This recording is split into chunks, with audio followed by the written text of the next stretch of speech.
এত সঙ্গ দিলের মানুষ, এত শক্ত দিলের মানুষ আর দুনিয়ার মধ্যে আসবে না। সেই ফারুক আজম রাদিয়াল্লাহু তাআলা মদিনার মধ্যে আবু বকরের পরে দায়িত্ব পেয়েছিল। কে জোরে বলেন? ওমর। ফারুক আজম ওমর রাদিয়াল্লাহু তাআলাকে দায়িত্ব দিবেন। উনি শোনার পরে উনি দৌড়িয়ে বাড়ির মধ্যে চলে গেছেন, ঘরের দরজা লাগায় চুপ করে ঘরে বসে আছেন যেন কেউ না দেখে। ঘোষণা হয়ে গেছে আমিরুল মুমিনিন খলিফা হযরত ওমর নির্বাচিত হয়ে গেছেন। এবার দৌড় দিয়েছেন, ঘরের মধ্যে লোকজন যায়, যাওয়ার পরে দেখতেছে ঘরের দরজা লাগানো, ঘরের দরজা নক করছে, নক করার পরে এবার ডাক দেয়, ওমর আছে নাকি? ভিতর থেকে বলে কে গো?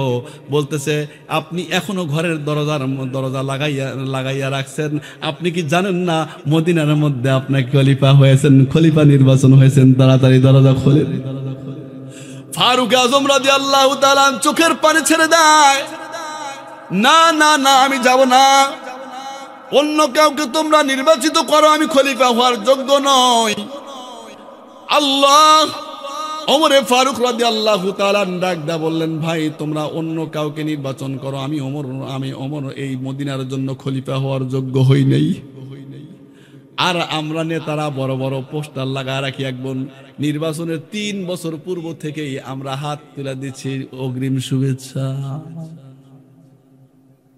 দেখি গাছের সাথে ঝুলাই অগ্রিম শুভেচ্ছা, রোডের সাথে অগ্রিম শুভেচ্ছা।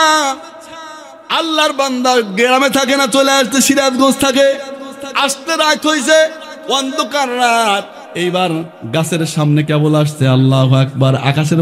আকাশের মধ্যে যখন মেঘ ধরাইছে, কেবল মাত্র মেঘ একটু মাত্র আল্লাহু আকবার একটু মানে মেঘের যখন বজ্র হয়েছে, হওয়ার পরে যখন একটু আলো হয়েছে, আলো হওয়ার পরে দেখে গাছের উপর বিরাট এক মানুষ হাত উঠায় দাঁড়ায় আছে।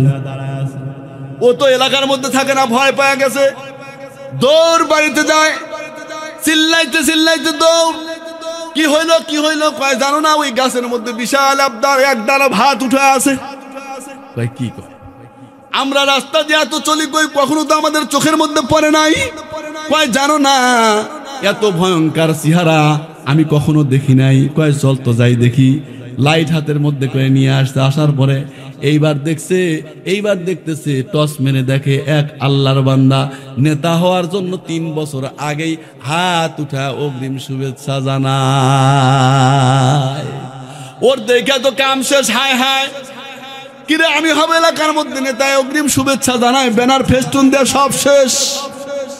আল্লাহ নেতা হওয়ার জন্য পাগল, কিন্তু ফারুক আজম রাদিয়াল্লাহু তাআলা দেখেন উনি নেতা হইতে চায় না, অর্ধ জাহানের খলিফা যিনি, ওনাকে ডাক দেয়া বললেন, ভাই তোমাকে খলিফা নির্বাচন করা হয়েছে।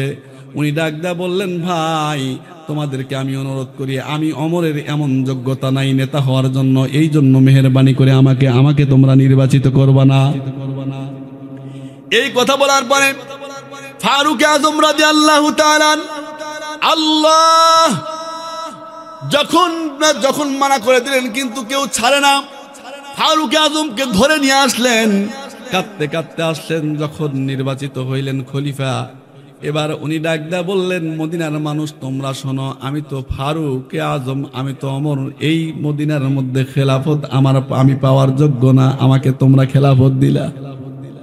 জানি না, আমার বড় ভয় লাগে কিয়ামতের ময়দানে আল্লাহ কাঠগড়ায় দাঁড় করা যদি জিজ্ঞেস করে, ওমর তোমার খেলাফত জামানায় একটা কুকুরও যদি না খেয়েছিল, ওই কুকুর যদি না খেয়ে থাকে, তারপরেও তো আমার জবাবদিহিতা করতে হবে, আমি কোথায় থেকে জবাবদিহিতা করব?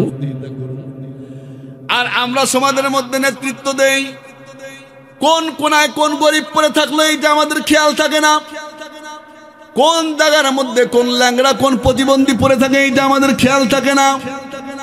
আমরা শুধু নিজের পেট ভরানোর জন্য নেতৃত্ব দেই, নেতা হইতে চাই। কিন্তু ফারুক আজম রাদিয়াল্লাহু তাআলা কি বলেন, মুসলমান নেতা হয়ে যদি আপনি মানুষের উপর জুলুম শুরু করেন, তাহলে এই জুলুমের এই নির্যাতন মানুষ বেশি দিন সহ্য করতে পারবে না, এবং এই নির্যাতন স্বয়ং আল্লাহ রাব্বুল আলামিনও সহ্য করে না। যখন জুলুম করে, জুলুম করতেই থাকে, জালেম একের পরে এক জুলুম করে, আর এই জুলুম করতে করতে করতে করতে এক সময় আল্লাহ রাব্বুল আলামিন তার উপর নারাজ হয়ে যায়। নারাজ হয়ে যাওয়ার পরে মাজলুমের পক্ষে অটোমেটিক আল্লাহ রাব্বুল আলামিন চলে আসেন, আর জালেমের উপর একের পরে এক আল্লাহ শাস্তি চাপাইতে থাকেন, শাস্তি চাপাইতে। যার জ্বলন্ত প্রমাণ আপনারা দেখেন, এই যে আমেরিকা বহুদিন পূর্ব থেকে গাজাকে আঘাত করতেছিল, কথা বলেন ঠিক কিনা? আজকে আমেরিকার মধ্যে দাবানল দাউ দাউ করে জ্বলছে, আগুন জ্বলছে, হেলিকপ্টার, বিমান, তারপরে হাজার হাজার দমকল বাহিনী নিয়ে এসে পানি মারতেছে। হেলিকপ্টার দিয়ে পানি মারে, বিমান দিয়ে পানি মারে, রকেট দিয়ে পানি মারে, শত শত বিমান হেলিকপ্টার দিয়া কাজ হয় না, কারণ আল্লাহ রাব্বুল আলামিনের গজব শুরু হয়ে গেছে, কথা বলেন ঠিক কিনা? আরে গজব যদি আল্লাহ দেয়, মাজলুম মিয়া, তুমি কখনো জালেম হও না, তুমি কখনো জালেম হও না, জুলুমকারী হও না, তুমি মাজলুম হও। মাজলুমের পক্ষে সবসময় আল্লাহ থাকে, জালেমের পক্ষে আল্লাহ রাব্বুল আলামিন থাকে না, কখনো থাকতেও পারে না। কারণ মাজলুম যারা হয় এরা হয়তো মুখ দিয়ে কিছু বলতে পারে না, কিন্তু অন্তরের কথা আল্লাহ জানে, কথা বলেন ঠিক কিনা? অন্তরের কথা জানে কে? আল্লাহ। এই জন্য জালেম যখন জুলুম করে, মাজলুম হয়তো ভীতু সন্ত্রস্ত হয়ে মুখ দিয়ে কিছু বলতে পারে না, অন্তর ফেটে চৌচির হয়ে যায়, আল্লাহর কাছে আরজি জানায়, আল্লাহ ও মাওলা, আমি তো কিছু করতে পারবো না দুনিয়ার মধ্যে, আমার তো কোনো ক্ষমতা নাই, আমার তো কোনো দাপট নাই, আমার তো কোনো পদ নাই, তবে আমার বিচারটা তুমি রবের কাছে দিয়ে দিলাম, আমার বিচারটা তুমি করো। বিচার শুরু হয়ে যায়। আজকে দেখেন তামাম বিশ্ব এখন তাকিয়ে আছে আমেরিকার দিকে। কি আগুন! মনে হচ্ছে জাহান্নামের আগুন দাউ দাউ করে জ্বলতেছে। আগুন জ্বলতে জ্বলতে এমন কালার হয়েছে, কালা হয়ে গেছে যে মনে হয় জাহান্নামের আগুন ফেল হয়ে গেছে, কোনো কিছুই আর বারণ করতে পারতেছে না। আল্লাহ ছাড় দেন, ছেড়ে দেন না। আল্লাহ ছাড় দেন, ছেড়ে দেন না। ও ভাই, আল্লাহ ছাড় দেন, ছেড়ে দেন না। দেখবেন ওই ঘূর্ণি যখন ওড়ে, যে উড়ায় তার হাতের মধ্যেই লাটাই থাকে। ঘূর্ণি উপরে ওঠার পরে খালি এদিক সেদিক বাড়াবাড়ি করে, এদিক সেদিক বাড়াবাড়ি করে, কিন্তু যখন লাটাই গোছা ফালায় তখন ঘূর্ণি কিন্তু তার হাতের মধ্যেই চলে আসে। আল্লাহ বলেন, আমেরিকা তোকে আমি ছাড় দিয়েছি, তুই গাজার বিরোধিতা করেছিস, তুই বহুত দেশের বিরোধিতা করেছিস, বহুত দেশের মধ্যে গোলমাল লাগাইছিস, আজকে তোর দেশের মধ্যে, তোর ঘরের মধ্যে আমি আল্লাহ তাআলা গোলমাল লাগাই দিলাম, আগুনের গোলমাল, যেই গোলমাল ছাড়ানোর কোনো মানুষ নাই, আমি আল্লাহর পক্ষ থেকে দিয়ে দিলাম। পারলে তুই এটা থামা, আমি আল্লাহ তাআলার পক্ষ থেকে গজব দিয়ে দিলাম। আল্লাহর পক্ষ থেকে গজব দিয়ে দিয়েছে। ও মুসলমান, এই জন্য আমরা কখনো জালেম হব না, মাজলুম হব। কেউ কারোর ক্ষমতা নাই, দেখবেন থাপুর মারতেছে, আপনি চুপ থাকবেন।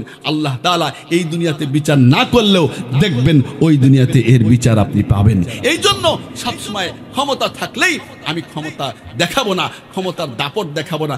মাইক পাইছি বলেই, মুখের সামনে পাইছি, যা ইচ্ছা তাই বলো, চেয়ার পাইছি বলেই যা ইচ্ছা তাই বলবো, এর মানে ক্ষমতার অপব্যবহার হলো। আর যখন ক্ষমতার অপব্যবহার হবে তখনই আল্লাহ রাব্বুল আলামিন বলেন, তোকে আমি ছাড় দিলাম, কিন্তু যেদিন ধরবো এই জন্য একটা এক্সাম্পল দেই। দেখবেন পুকুরের উপরে, যেই পুকুরের মধ্যে মাছ লালায়া ওঠে, মাছ পানির উপরে ওঠে, পিঠ ভাসা দেয়, এইটা দেখে চিল দেখবেন খালি পুকুরের চারপাশ দিয়ে ঘোরে, চারপাশ দিয়ে ঘোরে, এই তাল ধরে ঘুরতেছে, কিন্তু শো দেয় না। এখন মাছ মনে করে, এত বোকা, আমি এই উপরে ঘুরতেছি তারপরেও আমাকে দেখে না, আমাকে শো দেয় না। তো চিল মনে মনে কয়, ঘুরতে থাক। ঘুরতে ঘুরতে একবার মুখ উঠায়, আর একবার নেজ বাড়ি দেয়, তারপরে চিল খালি ঘোরে, কিছুই করে না, খালি ঘোরে। মাঝখান থেকে একবারে পিঠটা যখন জাগা দিছে, জাগা দেওয়ার পরে চিল বলে, বহুত সহ্য করছি, আর তো করা যায় না, একবারে ধাপ করে এমন থাবা মারে, এক থাবায় ওকে উঠায় নিয়ে আসে। ওই থাবা আর মিস হওয়ার কোনো সম্ভাবনা থাকে না, কথা বলেন ঠিক কিনা? এজন্য মুসলমান খুব ভালো করে বুঝবেন, আল্লাহ ছাড় দেন, ছেড়ে দেন না। আমি যেই কথা বলতেছি, ফারুক আজম রাদিয়াল্লাহু তাআলা তার ক্ষমতা নিতে বড় ভয়, সে ক্ষমতা নেবে না, সে নেতৃত্ব নিবে না। সে বলতেছে আমি একজন সাধারণ হিসাবে আছি, আমি এইভাবেই থাকি, আমি কোনো নেতৃত্ব চাই না। উনি অর্ধ জাহানের খলিফা ছিলেন, অর্ধ জাহানের খলিফা ছিলেন। আর উনি রাত্রিবেলায় কি করত? ঘুরে ঘুরে ঘুরে ঘুরে দেখতো কার বাড়িতে খাবার নাই, কার বাড়িতে সমস্যা আছে, কার বাড়িতে ঘর নাই, কার বাড়িতে বাচ্চা কাঁদতেছে, এইগুলা দেখতো। তো একদিন ঘুরতে ঘুরতে ঘুরতে ঘুরতে রাত্রিবেলায় বের হয়েছে। বের হওয়ার পরে দেখে যে অনেক দূর থেকে বাচ্চার কান্নার আওয়াজ আসতেছে। দুইটা বাচ্চা কান্না করতেছে, মাগো খাবার দাও, খাবার দাও, এই বলে কান্না করতেছে। ফারুক আজম রাদিয়াল্লাহু তাআলা সব কিছু ফেলে রেখে দৌড় দিলেন ওই বাড়ির দিকে। ওই বাড়ির দিকে যাওয়ার পরে দেখলেন দুইটা বাচ্চা কান্না করতেছে, মাগো তাড়াতাড়ি খাবার দাও, আমাদের তো সহ্য হচ্ছে না, তুমি না বললা, তুমি না 3 দিন আগে বললা বাবা চলো এমন জায়গার মধ্যে আমরা যাব যেই জায়গার মধ্যে আমরা ইসলামিক রাষ্ট্র আছে, যেই জায়গার মধ্যে শাসন করতেছে ওমর। এই ওমর এমন একজন মানুষ যার রাজ্যের মধ্যে ধনী গরিব সবাই থাকে সমান, কেউ কম বেশি থাকে না। ওই রাজ্যের মধ্যে তোমাকে নিয়ে যাও, চলো, আমাদের আর না খেয়ে থাকতে হবে না, আমরা আর অমুসলিমদের দেশে থাকবো না, মুসলমান। এই বলে একদম মা সন্তানদেরকে নিয়ে ওই বর্ডার পার হয়ে ওমরে ফারুক রাদিয়াল্লাহু তাআলা আনহুর ওই বর্ডারের মধ্যে ঢুকে গেলেন, মদিনার মধ্যে। ফারুক আজম রাত্রিবেলায় চলে গেলেন। যাওয়ার পরে ঘরের কাছে দাঁড়ায় দেখলেন ছোট্ট সন্তানগুলা কাঁদে আর ডাক দেয়া বলতেছে, মা গো খাবার দাও, খাবার দাও, তুমি না বললা মুসলমানদের দেশে গেলে না খেয়ে থাকতে হবে না, কই তোমার ওমর, কই মুসলমান, এখন তো আমাদের কোনো খাবার নাই। ফারুক আজম রাদিয়াল্লাহু তাআলা যখন এই কথা শুনলেন, ওই কথা শোনার পরে আর কিছু করলেন না, মদিনার বাইতুল মালের দিকে দৌড় দিলেন। দৌড় দেওয়ার পরে বাইতুল মালের যে দারোয়ান আছে ওকে ডাক দেয়া বললো, বাইতুল মালের দরজা খোলো, একটা বস্তার মধ্যে কিছু আটা ভরো, কিছু পাকা খেজুর ভরো, আর কিছু সবজি ভরো, ভরে বস্তার মুখটা বেঁধে দাও। বস্তার মুখটা বাঁধলো, বাঁধার পরে মুসলমান এইবার যখন ফারুক আজম রাদিয়াল্লাহু তাআলা আনকে ওই আপনার বাইতুল মালের দারোয়ান বলতেছে যে ও আমিরুল মুমিনিন, এই যে রেডি করেছি আপনার বস্তা, আপনি কি করবেন, এইবার নিয়ে যান। ফারুক আজম রাদিয়াল্লাহু তাআলা মাত্র বস্তা ধরবে এমন মুহূর্তে দেখে পাশে পিছনের মধ্যে 2 জন কর্মচারী দাঁড়ায়। 2 জন কর্মচারী দাঁড়ায় ডাক দা বলতেছে, আমিরুল মুমিনিন মেহেরবানি করে কিছু মনে না করলে এই বস্তাটা আমাদের কাছে দেন, কোন জায়গার মধ্যে পৌঁছা দেওয়া লাগবে আমাদেরকে জানা দেন, আমরা ওই জায়গার মধ্যে পৌঁছে দেবো, আপনার কোনো টেনশন নাই। ফারুক আজম রাদিয়াল্লাহু তাআলা আমিরুল মুমিনিন ওমর রাদিয়াল্লাহু তাআলা চোখের পানি ছেড়ে ডাক দেয়া বলতেছে, তুমি তো এই রাজ্যের খলিফা না, আমি খলিফা, সুতরাং দায়িত্ব আমার, তোমার নয়। এইবার ওই কর্মচারী 2 জন ডাক দেয়া বলতেছে, আমিরুল মুমিনিন আমরা বুঝতে পেরেছি, কিন্তু দায়িত্ব আমাদের, আপনি শুধু সামনে সামনে হেঁটে যান, আপনার পিছনে পিছনে বস্তাটা আমরা মাথার মধ্যে নিয়ে যাব, মেহেরবানি করে আমাদেরকে বস্তাগুলা মাথার মধ্যে নিতে দেন। আমিরুল মুমিনিন নিতে দেয় না। ওই 2 জন কর্মচারী ডাকদা বলতেছে, আমিরুল মুমিনিন তাহলে আপনার এই জায়গার মধ্যে আমাদের চাকরি করার দরকার নাই, আমাদেরকে এইখান থেকে আপনি সরাইয়া দেন, আমরা চাকরি করব না। আমিরুল মুমিনিন কান্দে, চোখের পানি ছেড়ে দিয়ে ডাক দেয়া বলতেছে, শোনো, এই রাতের মধ্যে তো তোমাদের কোনো ডিউটি নাই, তোমরা যাও, তোমরা ঘুমাও, তোমাদের কোনো কাজ নাই। শোনো, আমি আমির হইছি, সুতরাং দায়িত্ব আমার রে। ওই কিয়ামতের ময়দানে যদি আল্লাহ রাব্বুল আলামিন আল্লাহর কাঠগড়ায় দাঁড় করাইয়া আমাকে জিজ্ঞাসা করে, ওমর তুমি না অর্ধ জাহানের বাদশা ছিলা, আর তোমার জাহানের মধ্যে একটা কুকুর না খেয়ে মারা গেছে, এইটার জবাবদিহিতা করতে পারবো না, আমি এইটার জবাবদিহিতা করতে পারবো না রে, সুতরাং এই বস্তু আমি তোমার মাথার মধ্যে দিতে পারি না।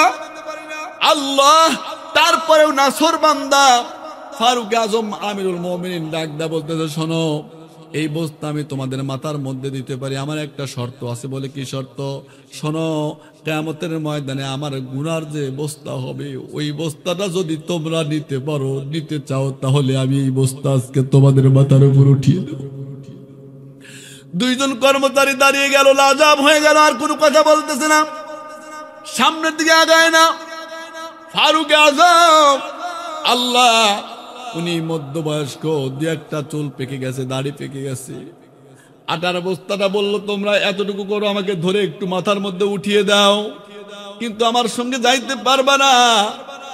আল্লাহ একদম ওই আটার বস্তা মাথার মধ্যে উঠায়া দীর্ঘ রাস্তা ফারুক আজম রাদিয়াল্লাহু তাআলা দৌড়াইয়া দৌড়াইয়া যায়, তাড়াতাড়ি যায় নাকি বাচ্চাগুলা ঘুমিয়ে যাবে, দৌড় দেয়। ফারুক আজম রাদিয়াল্লাহু তাআলা যাওয়ার পরে ওই দরজার মধ্যে নক করছে, মাগো মা, দরজাটা খোলেন। এইবার ভিতর থেকে আওয়াজ আসে, কে তুমি? জানি না, চিনি না, আমাকে আর মা বইল না, আমার মা হওয়ার কোনো যোগ্যতা নাই। বলতেছে আপনি দরজাটা খুলুন। বলতেছে না না না, আমাকে আর মা বইল না, আমার সন্তানগুলো আমাকে মা মা ডাকতে ডাকতে আমার মা ডাক শুনতে শুনতে বিরক্ত হয়ে গেছি, কারণ আমার কোলের সন্তান আজকে 3 দিন যাবত তাকে আজিব খাবার দিতে পারি না। ফারুক আজম রাদিয়াল্লাহু তাআলা ডাকদা বললেন, মাগো দরজাটা খুলুন, একবার একটু এক নজর আমার সঙ্গে একটু কথা বলুন, একটা কথা বলুন মাগো, আমার সঙ্গে একটু কথা বলুন। এই কথা বলার পরে দরজা খুলে দেয়। খুলে দেওয়ার পরে ফারুক আজম রাদিয়াল্লাহু তাআলা ডাক দেয়া বলতেছে, মাগো আপনার পাতিলের মধ্যে আপনি কি জাল করতেছেন একটু দেখতে চাই। মা চোখের পানি ছেড়ে দিয়ে হাউ মাউ করে কান্নাকাটি করতেছে, বাবা তোমাকে আমি দেখায় কি করব, তুমি কি কিছু করতে? বলতেছে কিছু করতে পারবো না। ওই মহিলা তখন ডাক দেয়া বলে, বাবা আমরা মুসলিমদের দেশে ছিলাম, ওই দেশ থেকে চলে আসলাম মুসলমানের দেশে, শুনেছি এইটা নাকি ওমরের আওতায় আছে, ওমর নাকি এই রাজ্যের খলিফা, শুনেছি ওমরের রাষ্ট্রের মধ্যে আসলে কেউ নাকি না খায়া থাকে না, তার রাষ্ট্রের মধ্যে একটা কুকুরও বলে না খায়া মরে না। কিন্তু কই আজকে আমরা 3 দিন যাবত এই জায়গার মধ্যে আসলাম, কই ওমরকে তো দেখতে পারলাম না, ওমর কেমন খলিফা তাকে তো আমরা চিনলাম না, তার মধ্যে কেউ বলে না খায়া থাকে না তার এলাকার মধ্যে। ওমরে ফারুক রাদিয়াল্লাহু তাআলা ডাকদা বলে, মা পাতিলের মধ্যে কি? মা ডাকদা বলে, বাবারে তুমি কে? আমি চিনি না, জানি না, আমার সন্তানগুলো আমি 3 দিন যাবত আমাকে মা যখন বলে, যখন খাবার চায় আমার কলিজাটা ছিঁড়ে যায়, আমি কিছু দিতে পারি। আমার সন্তানদেরকে আমি বুঝ দেওয়ার জন্য পাতিলের মধ্যে কিছু পাথরের কুচি দিয়েছি, জাল দিতেছি আগুন দিয়ে, আর সন্তানদেরকে বলতেছি, বাবারে তোমরা একটু ধৈর্য ধরো, এই তো হইতেছে, এই তো হইতেছে। ওমর রাদিয়াল্লাহু তাআলা ডাকতে বলে, মাগো কিছু যদি মনে না করেন, এই যে আমার বস্তার মধ্যে কিছু আটা আছে, কিছু খেজুর আছে, সবজি আছে, আপনি যদি কিছু মনে না করেন তাহলে এইখান থেকে আটা নিয়ে আপনি একটু সবজি নিয়ে আটাগুলা দিয়ে রুটি বানান। বলতেছে, কে? তোমাকে তো আমি চিনতে পারলাম না রে বাবা। ফারুক আজম রাদিয়াল্লাহু তাআলা ডাক দেয়া বললেন, মাগো আমাকে চেনার দরকার নাই, চেনা লাগবে না। এইবার বলতেছে, হায় হায়, তোমার মতো ভালো মানুষ তো দুনিয়ার মধ্যে একটাও হইতে পারে না। আল্লাহু আকবার। মুসলমান ভাইরা রে আমার, রুটি বানাইলো, বানানোর পরে ফারুক আজম রাদিয়াল্লাহু তাআলা ওই 2 সন্তানের মুখের কাছে রুটি ধরে। আল্লাহ, আমিরুল মুমিনিন বলেন, আমি যখন ওই সন্তানের মুখের দিকে রুটি ধরি তখন 2 সন্তান শুধু কারাকারি করে, একজন কে কার আগে মুখ লাগাবে রুটি। এমন ভাবে 2 সন্তান রুটি খাওয়া শুরু করলো। আমি দিলাম, দিতে দিতে দিতে দিতে রুটি খাওয়াইলাম, খাওয়াইতে যখন তাদের পেট ভরে গেল, আল্লাহু আকবার, ওই 2 সন্তান আমার জন্য দোয়া করতেছে, কে আপনি? আপনাকে মাগো আপনার 2টি সন্তান পেট ভরে খেয়ে নিয়েছে, এইবার মেহেরবানি করে আপনি একটু খাবেন, আমি একটু দেখবো, আপনার খাওয়াটা একটু দেখবো, আপনি একটু খান। ফারুক আজম রাদিয়াল্লাহু তাআলা বসে থাকেন, মা সামনে বসে খান। আল্লাহু আকবার। খাবার পরে যখন মায়ের পেট ভরে যায় তখন ওই মা কান্নাজড়িত কণ্ঠ নিয়া ওমর রাদিয়াল্লাহু তাআলাকে ডাকদা বলে, বাবা তোমাকে আমি চিনি না, তুমি কে? তবে আমি শুনেছি এই মদিনার মধ্যে নাকি ওমর নামে একজন মানুষ আছে, সে নাকি এই মদিনার খলিফা। কেমন খলিফা, তাকে খলিফা দিল কে? তাকে নেতা বানাইলো কে? সে তো নেতা হওয়ার যোগ্য না, তারপরেও তাকে নেতা বানাইছে। আসলে তো খলিফা হওয়ার যোগ্য তুমি, কিন্তু ওমর কেমন করে খলিফা হইল? ওমর রাদিয়াল্লাহু তাআলা চোখের পানি ছেড়ে দিয়ে আল্লাহ তাআলার কাছে ডাক দেয়, আল্লাহ, আমার কারণে এদের ক্ষুধার কষ্ট হয়েছে, তুমি আমাদেরকে মাফ করে দিও। আল্লাহ ওই মাকে ডাক দেয়া বলতেছে, মা, ওমরকে দেখেন নাই, মেহেরবানি করে ওমরকে ক্ষমা করে দেন, আপনি ওমরকে ক্ষমা করে দেন। কয়, ওমরকে ক্ষমা করব না, যে ওমরের জন্য আমার সন্তান আজকে 3 দিন হলো না কে আছে, আমি বুঝি ওই ওমরকে ক্ষমা করব। ফারুক আজম রাদিয়াল্লাহু তাআলা ডাক দেয়া বললেন, মারে, আগামীকাল সকাল 10টা আপনি মসজিদে নববীতে আসেন, ওমরের সঙ্গে আপনাকে পরিচয় করায় দেব। পরের দিন সকাল বেলায় ওমরের সঙ্গে আগ্রহ রিপোর্ট দিবে এবং ওই মহিলা জানিয়ে দিবে, খবরদার এই মদিনার মধ্যে যেন ওমর খলিফা না থাকতে পারে। এই মানুষটা, বাবা তোমার নাম কি? তোমার নামটা বলো, আমি তুমি খলিফা হওয়ার জন্য আমি মদিনার মানুষের কাছে সুপারিশ করব। ওমর ডাক দা বলে, মাগো, আমার খলিফা হওয়ার দরকার নাই, আগামীকালকে আপনি আসেন, ওমরের সঙ্গে পরিচয় করা দেব।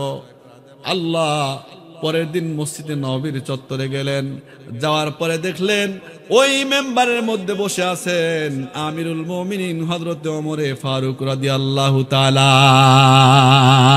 আল্লাহু আকবার বলেন। ওই মহিলা যখন দেখলো, হায় হায়, কিরে, গত রাত্রিতে যেই মানুষটা দেখলাম, যার সামনে এত গালিগালাজ করলাম, সেই মানুষটাই দেখি এই চেয়ারের মধ্যে বসে আছে, এই নিতে হবে ওমর। পিছন দিকে যায়, দৌড়ায়, ওমর রাদিয়াল্লাহু তাআলা চেয়ার থেকে উঠে চলে যাচ্ছে। সবাই হতভম্ব হয়ে গেছে, কিরে, আমিরুল মুমিনিন কোন দিকে যায়? গিয়া মহিলার সামনে দাঁড়ায়, মাগো কোন দিকে যান? বলতেছে, না, আমি এই জায়গার মধ্যে থাকবো না। ওমরে ফারুক রাদিয়াল্লাহু তাআলা ডাক দেয়া বলে, মাগো আপনি কোথায় যান? কিভাবে এই জায়গা থেকে চলে যান? আপনি আসেন। বলতেছে, না, আমি গেলে তো আমার অবস্থা খারাপ হবে। চিন্তা করতে হয়তো আমাকে অবস্থা খারাপ করতে পারে। ওমর রাদিয়াল্লাহু তাআলা ডাক দেয়া বলল, না রে মা, না, ভয়ের কোনো কারণ নাই, আপনি আসেন। এবার ওই মহিলা ডাক দেয়া বলতেছে, বাবা, গত রাত্রের মধ্যে যে কথোপকথন হয়েছে, আল্লাহর রাস্তায় আমাকে ক্ষমা করে দাও। তুমি যে ওমর, এইটা আমি কখনো বুঝতে পারি না। মুসলমান ভাইরা রে আমার, কেন কেন ওমর রাদিয়াল্লাহু তাআলা এমন হলেন?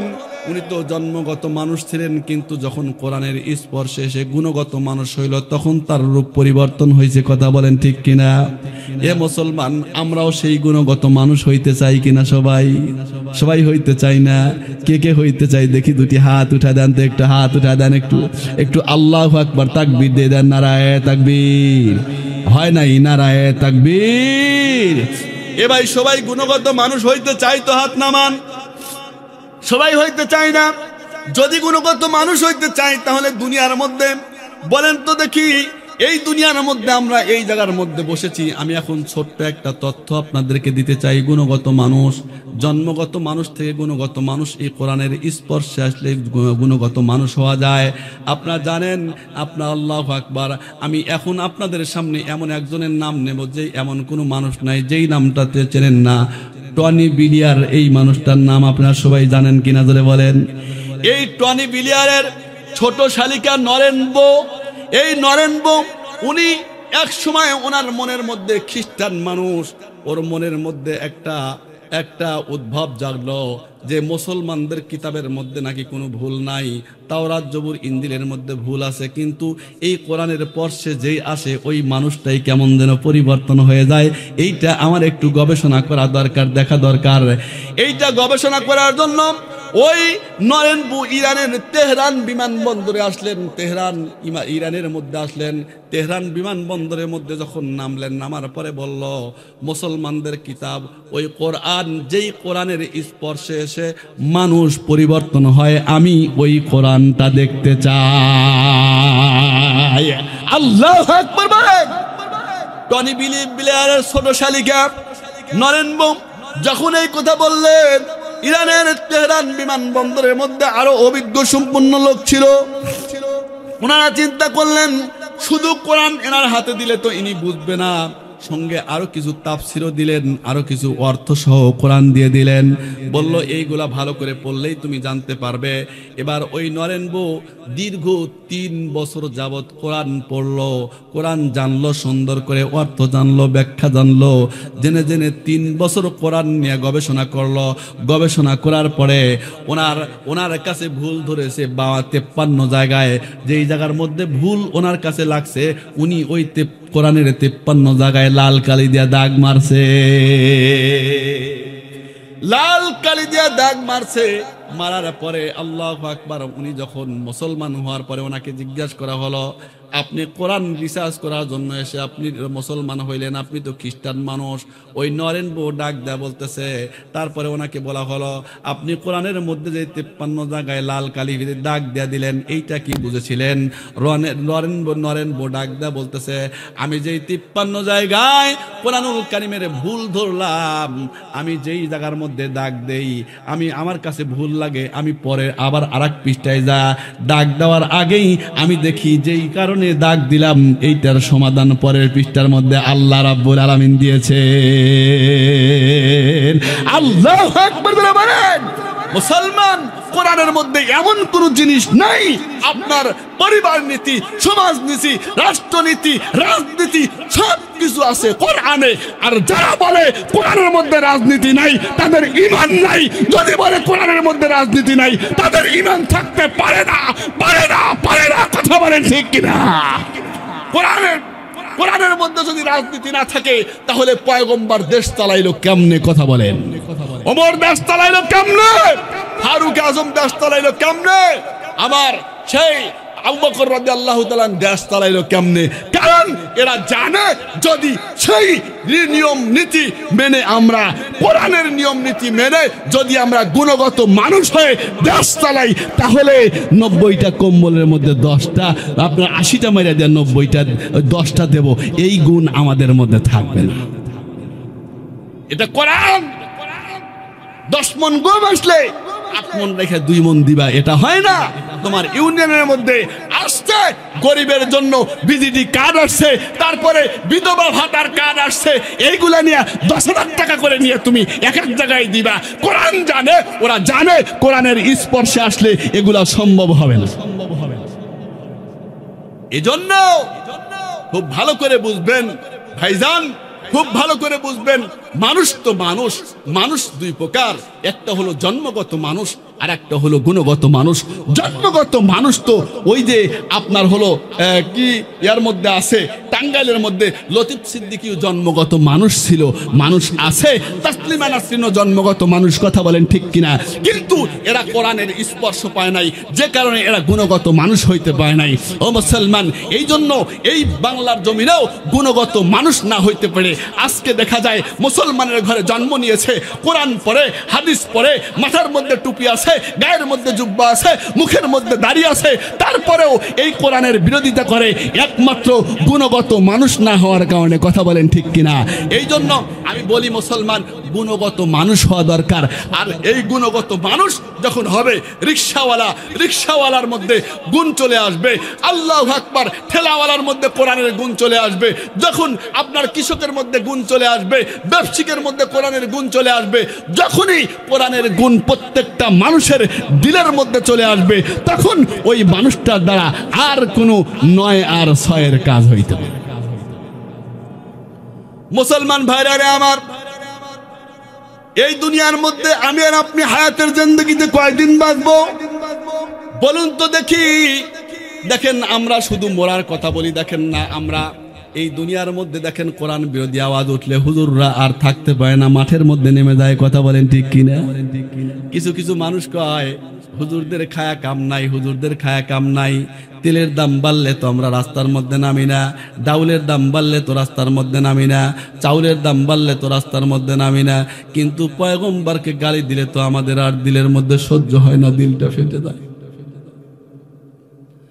দিলটা ফেটে যায়, আর সহ্য করতে পারি না। এই ইমানদার যারা পয়গম্বরের উম্মত, যারা কোরআন, যারা গুণগত মানুষ, তারা কোরআনকে গালি দিলে ঘরে বসে থাকতে পারে না। কথা বলেন ঠিক কিনা?